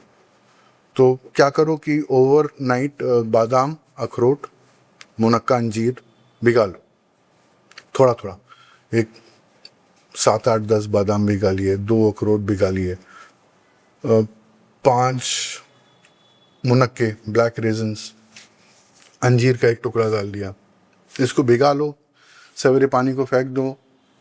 अगेन मिल्क कैसे बनाते हैं, इसको मिक्सी में डाला, थोड़ा सा पानी मिक्स किया, घुमा लिया। ये बहुत पावरफुल ड्रिंक होती है न्यूट्रिशनली, क्योंकि इसके अंदर वो सारे पोषण के तत्व होते हैं जो शरीर को चाहिए। और डॉक्टर फलकिया, मालूम इसके अंदर भी प्रॉब्लम होती है लोगों को, वो तो, अरे बादाम, हम बादाम खा सकते हैं, उसमें तो प्रोटीन होता है ना, हार्ट के पेशेंट खा सकते हैं। अरे खैर, एनीवेज, तो ये ड्रिंक अच्छी है, ये आप साथ में ले सकते हो उसके, ठीक है। देन फिर बोलेंगे साहब लंच, अब ये लंच पहुंचे नहीं है अब। अरे अभी तो शुरुआत है, भूखा नहीं मारूंगा इस डाइट प्लान में आपको मैं। तो अब लंच के अंदर ये है कि it depends on your creatinine and urea levels, ठीक है। अगर आपके बहुत ज़्यादा बढ़े हुए हैं तो मैं चाहूँगा कि आप अवॉइड करो, जो लंच है आपका सैलेड से निकाल लो किसी Okay. तरीके से, ठीक है। और अगर बहुत ज़्यादा नहीं है तो फिर आप मिलेट की कोई एक रोटी और सब्जी ले सकते हो, ओके ठीक है, या फिर कोई पॉरेज ले सकते हो। बट अगर हो सके, अगर चाहते हो कि जल्दी से कम हो यूरिया क्रिएटिनिन, अच्छा ये डैमेजिंग डाइट नहीं है। बहुत सारे मालूम नेफ्रोलॉजिस्ट मेरी डाइट को बोलते हैं अरे आपने कुछ दिया ही नहीं तो कम हो जाएगा। मैं सब दूंगा पर मैं अच्छा दूंगा, मैं ऐसा कुछ नहीं दूंगा जो नुकसान करेगा, ठीक है। तो अगर जल्दी कम करना है यूरिया क्रिएटिनिन तो पूरी डाइट दे रहा हूं मैं, ठीक है।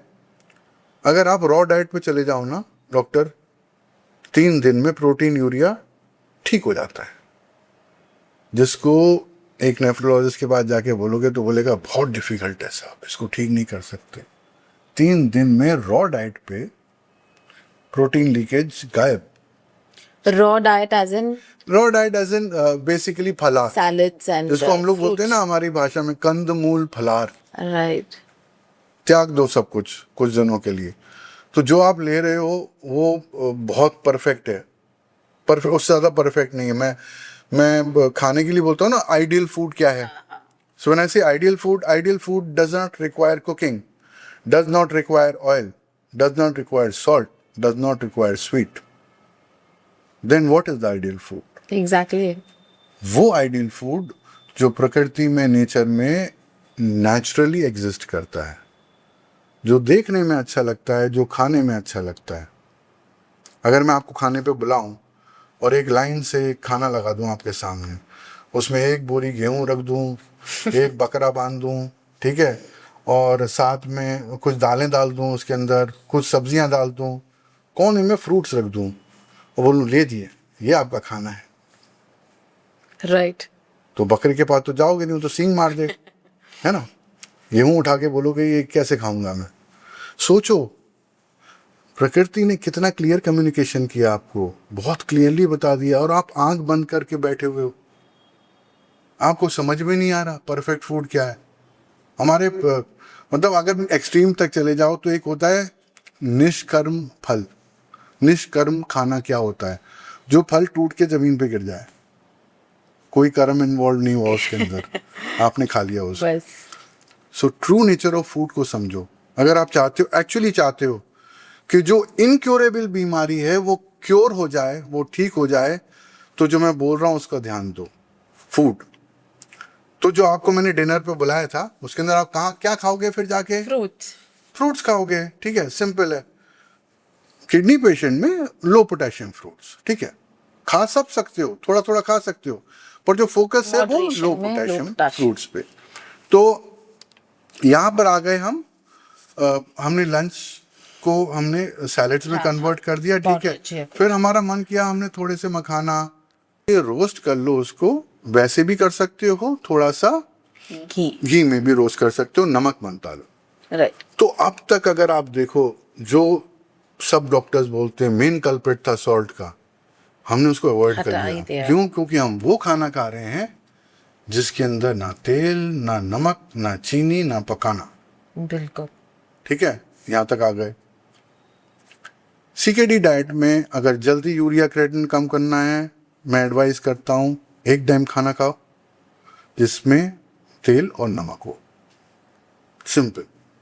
कोई भी बीमारी ठीक करनी हो सीकेडी छोड़ दो, कोई भी बीमारी ठीक करनी हो कम कर दो। 1 मेन मील अ डे, एक मेन मील जो आपकी है, जैसा खाना चाहते हो एक बार खाओ, बाकी इधर उधर। तो जो मेन मील है वो आप शाम को अपना 6 से 8 बजे के बीच में ले लो। उसमें आप चाहो तो एक मिलेट्स का पोरेज बना सकते हो विद लॉट्स ऑफ वेजिटेबल्स, खूब सारी सब्जियां डालनी उसमें, गोभी हो गई, बीन्स हो गई, ठीक है, कैरेट्स हो गए, मटर हो गई, ये सारी वैरायटी ऑफ वेजिटेबल्स डाल के कोई भी एक ग्रेन ले लो। सफ़ेद चावल भी ले सकते हो, बासमती राइस। अच्छा। नेगेटिव है मतलब कोई फायदा नहीं करेगा पर बहुत ज़्यादा नुकसान भी नहीं नुकसान करेगा, क्योंकि उसके अंदर पोटेशियम और फॉस्फोरस बहुत कम नहीं होता है। है। तो अगर मैं बोलूँ कि भाई पॉजिटिव मिलेट जैसे बात करी थी वो 5 हो गए। फिर एक न्यूट्रल कैटेगरी होती है जिसमें ज्वार, बाजरा और रागी आता है। हाँ। फिर आता है कॉर्न, व्हीट और राइस, जो नेगेटिव मिलेट्स में आते हैं। इसमें जो वर्ड्स है वो है wheat, because gluten, gluten. and not only gluten but because of the acidifying nature of wheat, right. Acid पैदा करता है। तो क्यों पैदा करता है एसिड? क्योंकि जैसे वो उसका नेचर ही है, और व्हीट ही हमारी स्टेपल डाइट। मतलब आज की डेट में मैं समझता हूँ कि क्यों नहीं ठीक हो रहा कुछ। वो शायद इसीलिए ठीक नहीं हो रहा कि आपकी जो मेन डाइट है वो सिर्फ 2 चीजें हैं, व्हीट और दूध। बिल्कुल। हर चीज घुमा फिरा के अनाज के अंदर गेहूं और दूध और नमक और चीनी और तेल। ये तो हर हर जब यही आपकी असलियत है तो आप क्या सोच रहे हो? डॉक्टर क्या देगा आपको? वही दवाई तो लिख के देगा, ठीक तो नहीं करेगा ना। तो ठीक कौन करेगा? आप खुद को ठीक करोगे। कर लो ठीक, मैं बता रहा हूं। तो व्हीट क्यों एसिडिफाइंग है उसका भी एक रीजन है, क्योंकि उसमें सल्फर कंटेनिंग अमीनो एसिड्स होते हैं जो क्या करते हैं, जो सल्फर डेवलप करते हैं, वो सल्फर जाके किडनी को हिट करता है और वो सल्फेट्स बनाता है। फिर वो सल्फेट्स को, क्योंकि वो एसिडिक है, तो किडनी के जो ट्यूब्यूल्स हैं वो उसको अमोनिया सिक्रीट करते हैं। अमोनिया उसको न्यूट्रलाइज करने के लिए यूज होता है। वो अमोनिया बेचारा over a period of time fibrosis cause कर देता है। फिर बायोप्सी दिखाते उठा के tubular fibrosis. The same thing goes true with animal protein. Okay. जो बायोप्सी में देखते हो ना आप लोग कि वही डॉक्टर ने लिख दिया, oh my God, glomerular sclerosis. Right. डराने के लिए बहुत बड़ा वर्ड है, पर किसी भी डॉक्टर को ये मालूम है कि ग्लोमेरुलर स्क्लेरोसिस का जो जड़ है वो एनिमल प्रोटीन है। कोई ध्यान भी नहीं देता। और मैं एनिमल प्रोटीन में ये नहीं बोल रहा हूँ कि रेड मीट या चिकन, मैं बात कर रहा हूँ कोई भी प्रोटीन जिसका उपज जरिया। या जरिया जो है वो जानवर है। आप दूध बोलते हो, दूध कोई प्रॉब्लम नहीं है सब। मैं एक वर्ड बोलता हूं जो बड़ा कंट्रोवर्शियल हुआ, लास्ट टाइम भी एक वीडियो में बोला था मैंने, मिल्क इज लिक्विड मीट। बिल्कुल। कहां से आ रहा है? जानवर से ही तो आ रहा है। और किससे आ रहा है? जिसमें दुनिया भर के स्टेरॉइड के इंजेक्शन लगे हैं, जो बुरी हालत में है, जिसका बछड़ा छीन लिया गया, उससे जो कूड़ा कचरा खा रही है, प्लस उसके अंदर जो जो मिल्क या मिल्क प्रोडक्ट्स के अंदर जो एनिमल प्रोटीन होता है, मतलब अंडा मांस मच्छी तो है ही बुरा, बट जो जड़ है जो हम हमेशा ओवरलुक कर देते हैं, जिसको हमको लगता है कि ये तो कुछ इंपॉर्टेंट है ही नहीं, क्या फर्क पड़ जाता है कि दूध की चाय इतने पी से तो क्या फर्क पड़ नॉर्मल पड़ जाता है। ये है स्टार्टिंग। जो मिल्क है उसमें ग्लूकेगॉन और एक insulin like growth factor IGF-1 होता है। अब करते क्या है कि जो ये ग्लूकेगॉन और IGF होते हैं, ये जाते हैं हमारे शरीर के अंदर। तो जो एनिमल प्रोटीन है, एग्जाम्पल जैसे मैंने आपको बताया ना कि मिल्क और ये सब चीज़ें, तो एनिमल प्रोटीन क्या करता है? एनिमल प्रोटीन आपके शरीर में जाते ही ग्लूकेगॉन और insulin like growth factor IGF-1 secrete करता है। ठीक है, ये लोगों को, कुछ लोगों को मालूम है, कुछ लोगों को नहीं मालूम है इसके बारे में। ये एक बहुत कॉम्प्लेक्स चीज़ है जो कोई सोचता नहीं जिसके बारे में, और जो मैं आज इस पॉडकास्ट के ज़रिए ये सब पेशेंट्स को, including all doctors and nephrologist जो हैं, उनको बताना चाह रहा हूँ कि एनिमल प्रोटीन कैसे कॉज करता है ग्लोमेरुलर नेफ्राइटिस या नेफ्रोसिस या स्क्लेरोसिस। तो जैसे ही ये दोनों चीज़ें अंदर उत्पन्न होती हैं, जो पहला इनका एक्शन है वो होता है जो अपना नेफ्रॉन है। नेफ्रॉन क्या है कि एक गुच्छा है नलियों का, गुच्छा है नलियों का, जिसको ग्लोमेरुलस बोलते हैं। ट्यूब लगे हुए हैं, एक इधर से आता है, एक इधर से जाता है। एफरेंट इफरेंट आने वाला ट्यूब्यूल, ये वैसोडाइलेशन कॉज करता है आने वाले ट्यूब्यूल का। ठीक है, ये बहुत इंपॉर्टेंट है, इसको समझना कैसे हो रहा है। ये वैसोडाइलेशन चौड़ा कर देता है आने वाले खून को, वो खून अंदर जो गुच्छा है, जो मेन फिल्टर है ग्लोमेरुलस, उसमें जमा होता है, बाहर जाने वाले को कॉन्स्ट्रिक्ट कर देता है। अब ये जब होता है तब there is something known as the glomerular hyperfiltration जो क्रिएट होती है। साइंटिफिकली स्टडी करना चाहते हो, गूगल पे टाइप कर लो। And I am saying this to all nephrologists who allow milk और animal protein in the diet of CKD patients. Glomerular hyperfiltration cause होता है, वो बहुत प्रेशर में आ जाता है, वो जो नेफ्रॉन का यूनिट है, फिल्टरिंग यूनिट, बहुत डेलिकेट हैं, बहुत माइन्यूट, कमज़ोर हैं, माइन्यूट चीज़ें हैं, आपको आंखों से दिखेंगी नहीं। वो जो हाइपर फिल्ट्रेशन है वो over a period of time sclerosis cause करता है, जिसको हम लोग ग्लोमेरुलर स्क्लेरोसिस बोलते हैं। स्क्लेरोसिस मतलब फिल्टर खत्म हो गया, dead. The cause of glomerular sclerosis is animal protein and tubular fibrosis, the tubules, is acidifying nature of proteins and grains. Okay. So दूध और रोटी दोनों गए। अगर किडनी ठीक करनी है तो ठीक कर लो, उसके बाद फिर सोचेंगे। तो दैट इज इंपॉर्टेंट। और ये सिर्फ यही मैकेनिज्म नहीं है एनिमल प्रोटीन का। एनिमल प्रोटीन जब आप अंदर जाता है, आपके दूध, पनीर, अंडा, मांस, मच्छी, जब ये आपके आंतों में जाता है तो दो यूरेमिक मेटाबोलाइट्स क्रिएट करता है, जिसको हम लोग इंडोक्सिन सल्फेट और प्रीकेसल सल्फेट बोलते हैं। ये हैं नेफ्रोटॉक्सिन्स। ये जाके किडनी में हिट करते हैं और ये किडनी को डैमेज करते हैं। बहुत सारे ऐसे तरीके हैं जिसको हम लोग फिजियोलॉजिकल लेवल्स पे देखते हैं, वो किडनी को डैमेज करते हैं, वो एनिमल प्रोटीन कॉज करता है। So animal protein is one big no. Diet plan, daily diet plan, दूध, दही, दही तो अलाउ कर दीजिए sir, no, no animal protein, not even a drop हो। अगर आप अपने CKD को रिवर्स करना चाहते हैं तो एक बूंद भी दूध या दूध से बने पदार्थ नहीं लेंगे। प्रोटीन बोल रहा हूं, फैट थोड़े अमाउंट में चल जाएगा। जैसे मैंने घी बोला ना, वो भी एनिमल का ही ओरिजिन है, पर वो चल जाएगा। आप आयुर्वेद में देखो, कहीं पर भी पनीर था। I mean you know it well. कहीं पर भी आयुर्वेदिक स्क्रिप्चर्स में पनीर है ही नहीं। पनीर की तो इजाद ही अंग्रेजों ने करी, चीज जो आज पागल हो रहे हैं हम लोग। आयुर्वेद के किसी शास्त्र में नहीं लिखा हुआ है कि आप पनीर नाम की कोई चीज ही नहीं एग्जिस्ट करती थी। तो दूध, दही, पनीर, अंडा, मांस, मच्छी बंद, ठीक है। जो आपका लास्ट 1 मील है उसके अंदर आप मिलेट्स यूज कर लो। राइस हफ्ते में 1-2 बार यूज करना चाहते हो कर लो, ठीक है। माप जो होना चाहिए वो 70% वेजिटेबल्स, 30% ग्रेन्स, ठीक है। गेहूं यूज कर सकते हो हफ्ते में 1-2 बार, पर कौन सा गेहूं?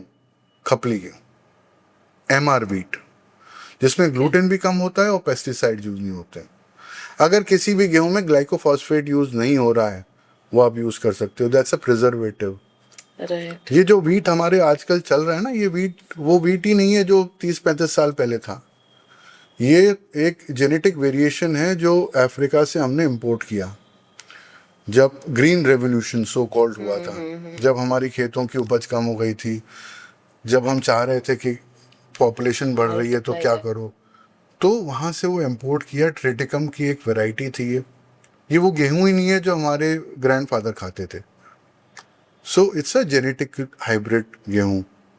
एनीवेज, तो उसकी जो variety closest to our ancestors is Khapli, MR wheat. ये अमेजोन पे मिल जाएगा, मंगा लो, खा सकते हो। राइस, वाइट राइस खा सकते हो। कोशिश करो कि हफ्ते में 4-5 दिन मिलेट्स का इस्तेमाल करो, ठीक है। आप ज्वार इस्तेमाल कर सकते हो, बाजरा इस्तेमाल कर सकते हो। फोकस करो पॉजिटिव मिलेट्स पे, श्री धन्या मिलेट्स पे। मिलेट्स का पोरेज बना लो या रोटी के साथ सब्जी ले लो। एक रोटी ली, आप चाहो तो पराठा बना लो। अगर कोई मेरे को बोले कि आप आइडियल एक मेरे को थाली दे दो, तो वो थाली कैसी होगी? उसके अंदर 50% सैलेड होगी, खीरा, प्याज, गाजर, मूली, ठीक है।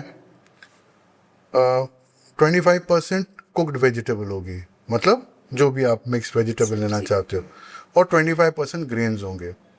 उसके अंदर भी क्या कर सकते हो, जो रोटी लो उसके अंदर गोभी स्टफ कर लो, मूली स्टफ कर लो, फाइबर। पराठा बना लो, मज़ेदार बढ़िया। मूली का पराठा, गोभी का पराठा न्यूट्रल है, अच्छा है।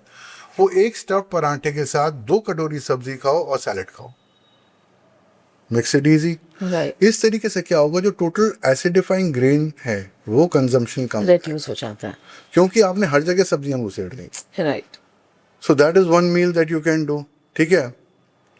फिर मन करे तो मीठे के रूप में रात को एक कोई भी फल ले लो, पेयर ले लो, एप्पल ले लो, ठीक है, you can take it, no problem. पर ये पूरी डाइट में आप देखोगे तो मैंने अलाउ क्या किया है, जो घी या तेल है या नमक है वो एक टाइम अलाउ किया है मैंने मेन मील में। आराम से खाओ, कोई दिक्कत नहीं है। बाकी सलाद, फलार, रोस्टेड पीनट्स या मखाना खा लो, कोई प्रॉब्लम नहीं है, you can do that, no issues, ये कर लो। बाकी इंडिविजुअल अगर कोई वेरिएशंस हैं, केस के ऊपर डिपेंड करते हैं। अगर मेरे को होता है। सपोज गार्लिक इंट्रोड्यूस करना है या टर्मरिक इंट्रोड्यूस करना है, इन्फ्लेमेशन ज़्यादा है केस में, so that can always be done. ये तो हमने खाने के बारे में डिस्कस कर लिया। कोई ऐसी इम्पोर्टेंट या एसेंशियल मेडिसिन बताइए जो हमारे किडनी को रिपेयर भी करे और प्रोटेक्ट भी करे एंड ऑल्सो हमारे क्रिएटिनिन को रिड्यूस करे। बिल्कुल। सो आपने क्या किया कि आपने एक चीज़ तो कर ली, बहुत बड़ी चीज़, 70%। मेरे इलाज में 70% इज डाइट, ठीक है। लोग बोलेंगे कि भाई दवाइयाँ तो बहुत बताता हूँ मैं, पर वो 30% की रेंज में आती हैं। तो लेट्स टॉक अबाउट द 30%। अब आपने इतना तो कर लिया, इतने से तो आपको यूरिया क्रेटिनिन कम हो जाएगा, कम तो हो जाएगा, पर किडनी ठीक भी तो करनी है, जो डैमेज हो गया उसको ठीक करना है। अब अगर मैं बोल रहा हूँ कि भाई 50% 60% नेफ्रॉन डैमेज हो गए, कोई केस ऐसा लेकर आया भाई एट्रोपी हो गई, स्क्लेरोसिस हो गई, फाइब्रोसिस हो गई, हमारे बायोप्सी रिपोर्ट्स में दिखती हैं बहुत सारे पेशेंट, बिल्कुल, मेरे को स्क्लेरोसिस हो, 5 out of 7 ग्लोमेरुलाइज स्क्लेरोस्ड, कुछ नहीं हो सकता। स्क्लेरोसिस, फाइब्रोसिस और एट्रोपी नेफ्रॉन की एक ऐसी कंडीशन है जिसमें वो सूख के मर चुका है, वो सिर्फ पड़ा हुआ है, नॉन फंक्शनल। आप अगर कोई इंसान मर जाता है तो फिर मेरे को मत बोलो कि इसको ऐसी दवाई देते कि जिंदा हो जाए। जो मर गया सो मर गया। पर अभी क्या कर सकते हो, कुछ तो ऐसे हैं सेल्स, कुछ तो ऐसे फिल्टर हैं किडनी के जो चल रहे हैं, जो जिंदा हैं, उनको ही बचा लो, रिवाइव कर लो उनको। 10-15% भी जो फिल्टर है ना किडनी के, पूरी जिंदगी खींच लेंगे आपको डायलिसिस जरूरत नहीं पड़ेगी अगर उनका ध्यान दोगे तो। That is the magic of universe.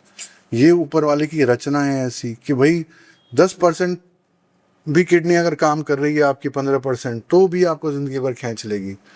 तो उनका ध्यान दो, उनको बचा के रखो, और कुछ एक 5-10% जो रिपेयर हो सकते हैं उनको कोशिश करो रिपेयर करने का।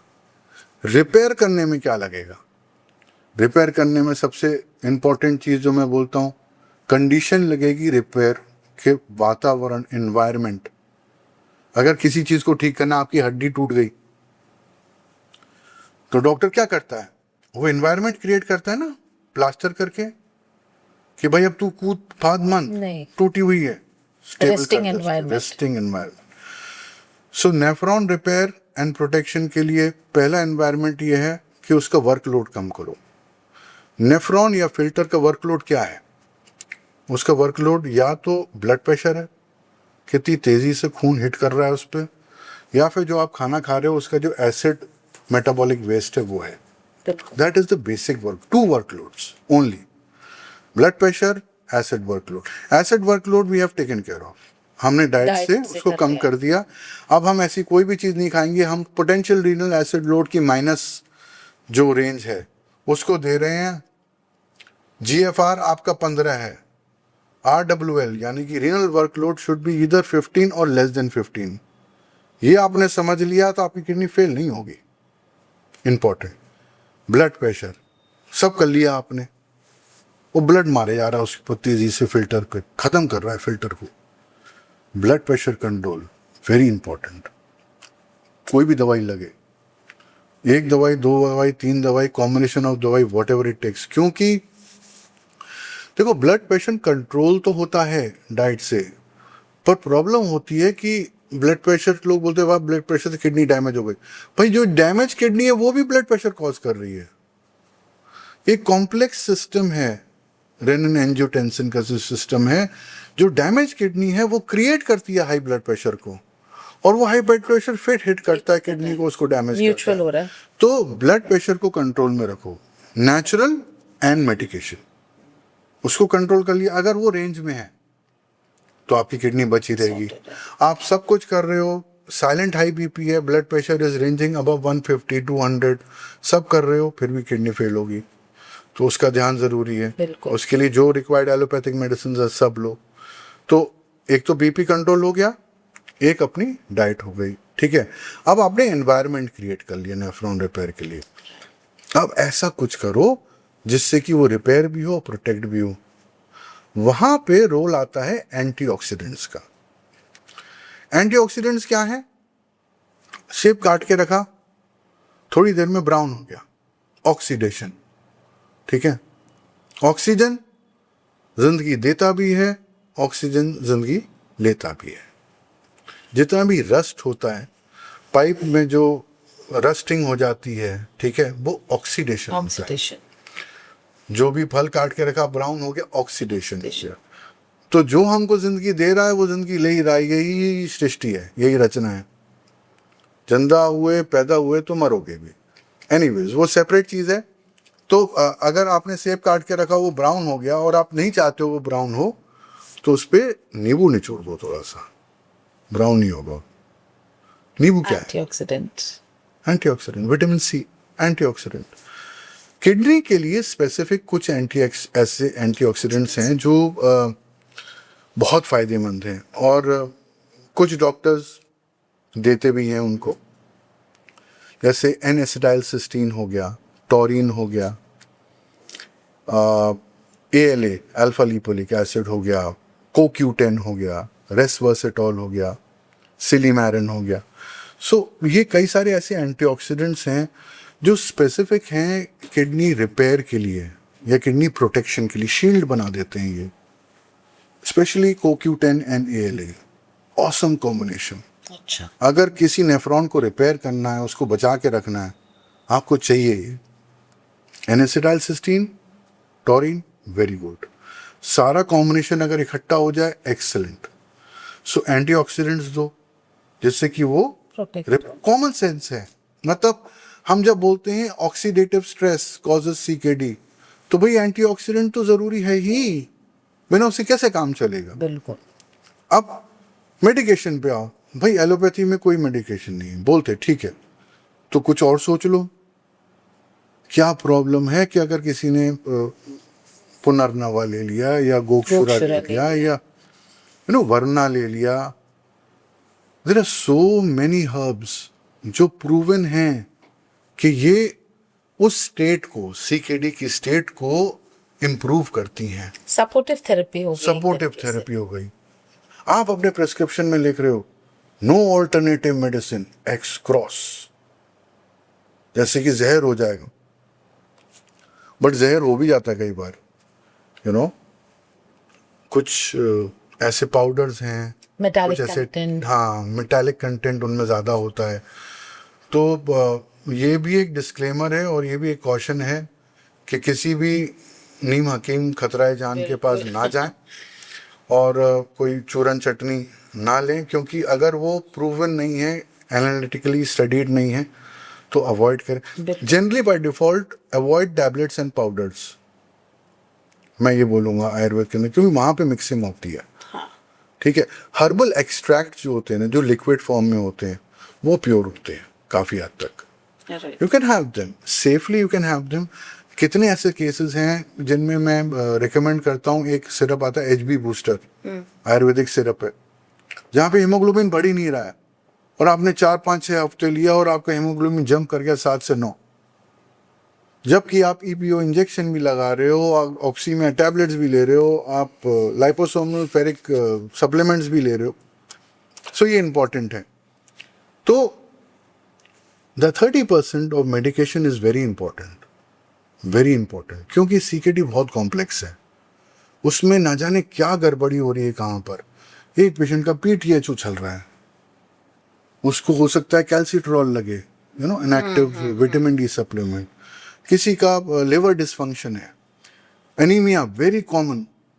बोलते साहब हम तो नेचुरल डाइट पे जा रहे हैं और हमारे को वैद्य जी ने बोल दिया आप ये लो बस, और उसका हीमोग्लोबिन बेचारे का घटता जा रहा है। जो पहले 9, 9.5, 10 था, वो अब 7 आया, 6 आया। क्या करें?